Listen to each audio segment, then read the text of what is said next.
নেই পাশে কেউ যার, সমাজসেবা আছে তার, এই প্রতিপাদ্য নিয়ে শোভাযাত্রা ও আলোচনা সভার মধ্য দিয়ে নাটোরে জাতীয় সমাজসেবা দিবস পালিত হয়েছে।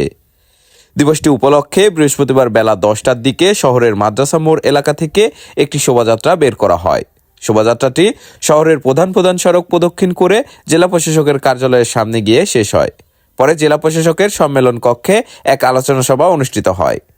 আলোচনা সভায় অন্যান্যের মধ্যে উপস্থিত ছিলেন জেলা প্রশাসক আসমা শাহিন, অতিরিক্ত জেলা প্রশাসক রওশন আলী, অতিরিক্ত জেলা প্রশাসক আরিফ হোসেন, জেলা সমাজসেবা অধিদপ্তরের উপপরিচালক মোস্তাফিজুর রহমান, এনজিও কর্মী শামিমা লাইজু নীলা সহ সরকারি কর্মকর্তা ও এনজিও কর্মীরা।